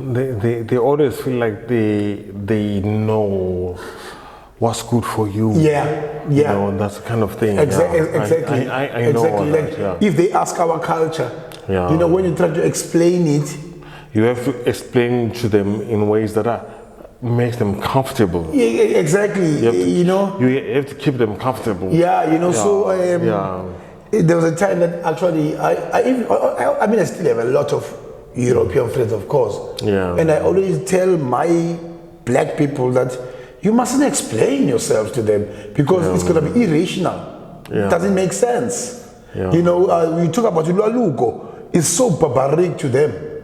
You know, but you know where it comes from and what was meant for. Let alone what is happening now, other stupid things.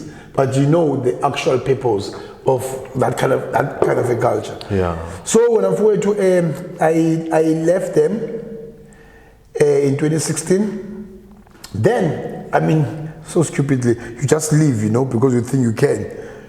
Because I think I can do what I want to do. So I started a business with drug addicts. So I took the drug addicts from my community, NY5, NI43, the tech cop, the boys that smoke tick. I was like, okay, together we're gonna start a company, we're gonna call it Simply Black Business. You know, that's the name of the company. We're going to do every shit that we can. The aim is for you guys to work for your drugs, because you're gonna stop when you start to work hard for your money. You will realize that it doesn't worth smoking it. So I started the company because I've got now this Swedish strong influence, and I've got a lot of friends that always come in SA. I said, okay, we're gonna do a tour operating company under Simply Black Business. We're gonna have a fruit and vegetable stand. That is gonna be unique. We're gonna sell asparagus.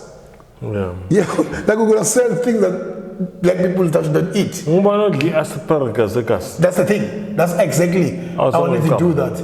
I wanted to create smoothies. The aim is to bring them white people to come and eat them in the township. So my father my home is corner house. We have a huge space. And my father is kind of like you. He's that kind of person. He wants to do everything. So I told him he must do a shack, but this shack must be unique. And then I'm going to ask the graffiti people to make it with graffiti, and then we're going to make smoothies and all these vegetables and all these things. But then my father became problematic again in this project. He wanted to own the project now. So I had a fight with my father. Actually, thank you to him that I bought a house, my first house. Because when we fought, I was like, I'm even leaving home, you know, and because I had a little bit of money and my wife, of course, so we managed to secure a house. So the project was tourism, a smoothie, vegetables, and shoe polishing and car wash, shoe polishing, techie cleaning, everything under one banner. You know, but again, it was disturbed. But in the process as well, hey, they were smoking a lot of money. If I leave, everything here short. Sure. You know, like, but it was okay. But it was they were eating their company. You know, so I worked with them, and then things didn't work, and then my father distracted, and then I moved different direction. That's when I started a company called Behind the Scene, which is a tour operating company. Where I felt one of the biggest problems in Kukuletu, in Nyanga East, and in Mining was these people were excluded from the economy. Because these areas, everyone know, is crime. So that means there's not even a tourism for these areas. So I started a company that is gonna do tour, Old Cross Road, Nyanga East, Kukuletu, and Mining. So these guys, what are they doing for the tourists? The boys. Nyanga East and Mining we use a vehicle alone. Of course, we stop because I have the influence in these areas, but my boys don't have. But in Kukuletu, when we arrive, then it's a walk tour. So I don't walk with them. They take the kids either to Barcelona, they walk with them for 35 minutes, then we come back and then we continue our tour. So the boys were involved in my tours because what I've learned, it made them confident when they are being seen working with other people outside South Africa. They feel that they have a purpose. You know, and I can proudly tell you, with the 10 boys I work with, they are all good working citizens of SA. Only one of them is in prison, Uchiwo. Chiwo Tangazela is in prison because of a stupid mistake that he did. But 9 of them, 3, they are working here at, what do you call that restaurant? You name it by name. Primi, they're working at Primi. Lloyd, Anela is a girl, and Pizzo. They are working at Primi. So, bonke laba ngabantu asebeke babasejele before. Hey? Bonke laba ngabantu asebeke babasejele before. Jele and on drugs. On drugs. Crystal meth, which is ETEC. Yeah. You know, and working with them, because I worked with them for 3 years before they are fully transformed. Then I realized the biggest mistakes of rehabilitation centers. Yeah. They think they can change someone in 6 months. Yeah. And if you don't have money, you don't stay. Yeah. You know, so right now I'm in a process of getting the right support and the right land to have boys and girls in a rehabilitation center for 3 years. Yeah. 1 year will focus on them as people. After that year, they must have a 2 year of the after rehab program where people like you, technicians, mechanics, you give them the necessary skills. And the 3rd year is the business administration, so that they don't only live with a skill with not knowing what to do, because they will be exploited. Yeah. Or if not exploited, they might go back to their lives because they don't know what to do with the skill. Yeah. We have a lot of people who have skills with not knowing what to do with the skill. But if you complement that skill with the business administration, then you're creating a holistic individual that hopefully they might have a great future and participate in the economy of our country. So, in a nutshell, my brother, prison gave me back myself for the purpose of preparing others not to go through the same journey that I've been. So you people do not have to go through the same jail system that you went through, because you already know exactly you are there to offer everything that jail could offer, literally in 30 minutes. Yes. And then they can survive that. Ithi sithi isiXhosa inyathi ibuzwa kabaphambili. Isiziba siviwa ngodondolo. Exactly. Which means you don't need to if there's someone with a point of reference. Yeah. And we must be that reference so that we make sure we prevent our youth from testing the waters. So guys, for everyone who's watching here,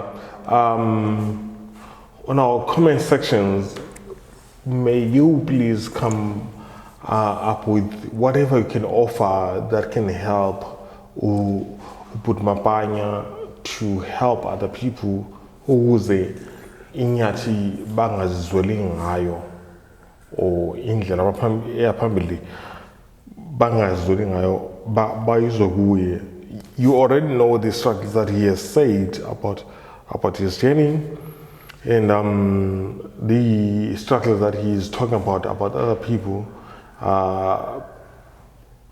We need to come in together and find solutions so that these kids, eKasi right now, abancane, who are frustrated, who are angry, they do not have to go through all this pain. I think I've had enough beer to talk about all these things today. I'll drink my last pint of beer. No Ubud Mapanya. Nina nihla ezindlini zenu. Nimamele mina. Kube grand. Ngomso kusaspan bafethu siyaspana. As usual, we're looking for solutions in our communities and seeing something. So, really last question. Here's a Ubud Mapanya ne.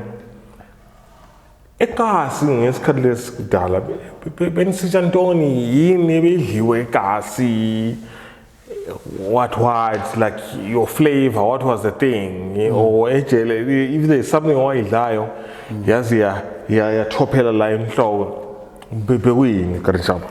Actually, or eKasi? Both. Both.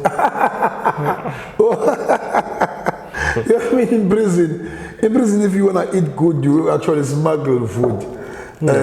So, I mean, in prison, I will not say any favorite food more than I will share maybe an experience. Yeah. You know, that when this guy,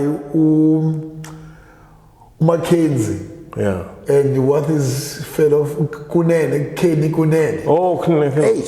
Whoa, who was back then? No, I don't know them, but they were in Grotvlei. Yeah. And me, I was in Dragonstein then. Yeah. And in Dragonstein, we had frying pans, man. You know, we had great life. Yeah. And these guys expose everything, which means the whole South African task force came in.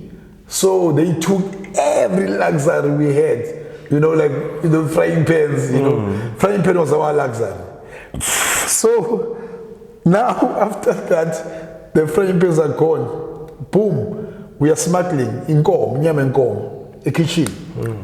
And now we have nyama inkomo in our room, and like, how are we gonna cook this beef? And here we were frustrated. Jeez, we have a beef. We don't know how to. In prison, like, we have a beef. We don't know how to cook it, and we were very frustrated. And then boom, came to me an idea. In prison, there's something we call an N. The N, the Ubegamans. Yeah, Ubegamans, yeah. Yeah, but not that one. We take 2 spoons, the iron spoons that we smuggled, of course, because we can't have spoons inside. Yeah. You take 2 spoons, you put them like this together, but in between, you put a toothbrush, because that's what we have. We break it, so you prevent negative from positive. Okay. From this spoon, you tied icingo lombane. And this one, this side as well, we tied icingo lombane. And then we take a bucket, you know, like the chemical buckets, there's a lot of them in prison cells. We open it, you put water. We took the whole beef with spices, we mix it, you know. Then we put it inside there, and then the 2 cables go into a plug, so it makes water. Yo, we cooked it, mate, bro. Yo, some guys gave up. They were like, we're going to sleep now. Because it's a steam, you know. It's a steam. So you are steaming it. We are steaming a beef, man. Yeah. So I think I started, because you must wait till the prison is locked. Yeah. The master key. So I started around 3. Oh, we eat around 10. Some inmates are, this is not gonna work. So it's slow cook. Yeah, it's slow cook, but it was, it was so soft. It was so nice. Yeah. So that's what we did, you know. I think that's the best experience we ever had, because we normally used to fry our meat with frying pan, fry it now. I think about when we were discussing, I'm coming back to being the ghost again. So I think when we were discussing, we were just going through the journey of you being in prison and art and reformation. But we missed out a part of some of the things that you did while you were in prison. Like in Klambi, the funny bits. Like some things that you can really look at and say, the things that you did for fun. Like, it's not doable. Like, I'm thinking, like, steamed beef. Yeah.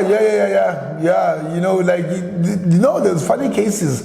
There was a day where this guy, he was the MK soldier, who was arrested.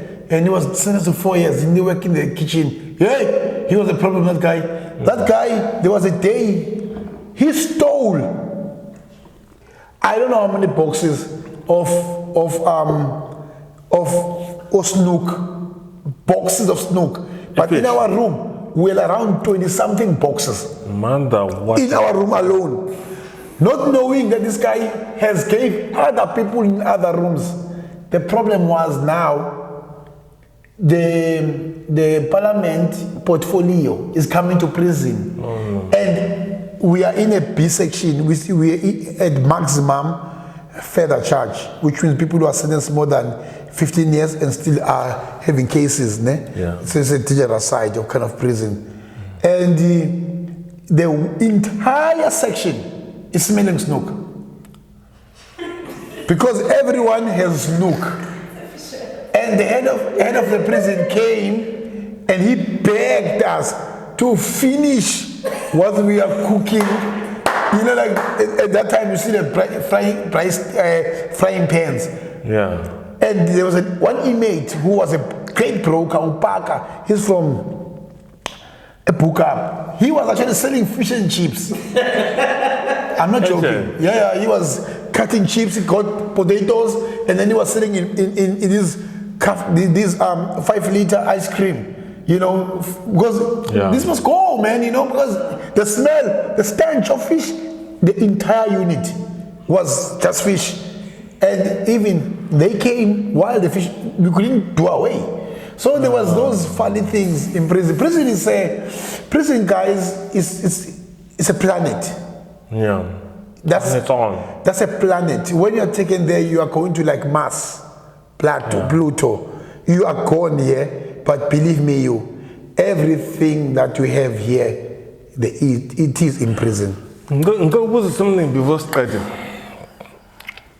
into areas when you're in prison. At least the one thing that we know as prison. When I walk into the prison, sleep with another man. Yeah. Because of the. Because I will come fast so many No, because of my side of the gang is extremely not allowed. Oh wow. Yeah, it's extremely. It's the other side. So you can be killed. Shut. Yeah. Because you know we are human beings. Yeah. There's been cases of 26 doing that. Yeah. Because especially people when they grow older. Yeah. I'm talking about now the guys who in their 50s, 70s, 60s. I'm like, dude, why do you do this? You know, like I don't know, but they like young boys in prison. It happened. You know, but there's consequences because the 26 are against that. So they are religiously against that. But after some time, I will tell you what we did. Okay, not what we did. Me and my roommate, what we did with the charcoal. It was the great time in our life because there was Emmanuel. Emmanuel on ETV. Oh, ETV. Yeah, there was a soft porn. Soft porn on ETV. Yeah, on Fridays. Yeah. It's called Emmanuel. Yeah. And so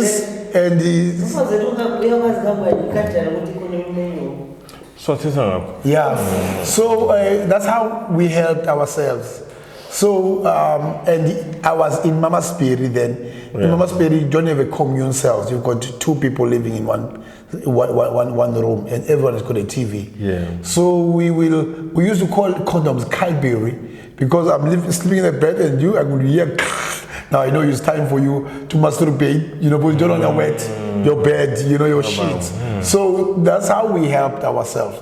But if you are still religiously involved in the number.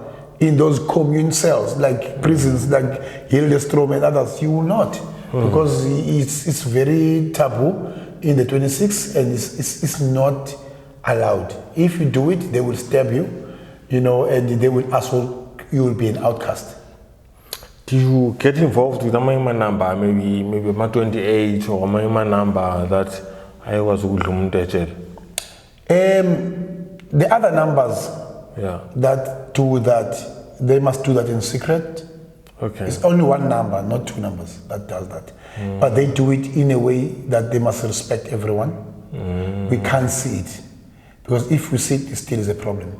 There will be a fight. Which you are impact as a kind of no, you can't.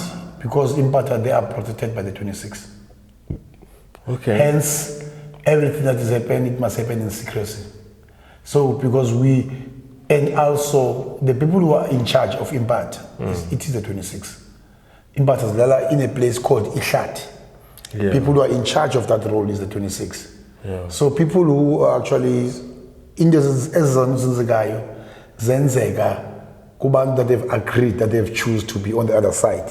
So we can't really do nothing because they've said, I like the other group, and then okay, cool. They will look after you, give you food and stuff, but still, because you're not part of them, but you said you like them, we can't allow that to see that. So in my 17 years of my life in prison, I've never seen an inmate sleeping with another inmate, but I've been involved in cases where I had to give punishment to my fellow brothers who have done it, you know, and they've agreed, yes, I did it, but like, there was an old man, Matal, he's from PE. He's an old man in his 60s. Yeah. And even in the 26 he's respected. He's got his own shop, you know, selling sugar, tea bags, and all those things. Imatala and shop in eh? The shop. Yeah, it's his tuck shop. Yeah, shop in prison. Yeah. He like this kofu, you know, like tea bag, 50 cents, tobacco, BB, a small one for one zol. You know, sweets, whatever you want to sell, you sell it. Yeah. And it's not even, he's old. This one day, Charles wake me up. Hey, wake up, what's going on? Hey, Umatal, he was caught. And the worst part, he was caught by the 28 with this boy who is actually his helper. Like you and your brother helping each other. This boy is always involved in making the BBs, everything that he's selling. Hey, this boy and Matala playing with each other in the shower. And I'm like, I wake up, I was like, I didn't have energy for this. I'm like, why? But I was like, all these old guys that do these things, when they're still young, they don't do it. I don't know. If maybe when you grow older, you still a boy as a girl. But yeah, it happened, but there's always a great consequences. There's huge consequences. Yeah. No, thanks guys. I've been chilling here until I'm so drunk. Put Mapanya, easy view on the camera. Ugobi. We had so much conversations. One of these days we're gonna make a beer that has the prison flavor between me and him. He's going to tell me, and then we're going to come back to you guys. Assessing each other, what that is. But from now until then, I think Subscribe to me.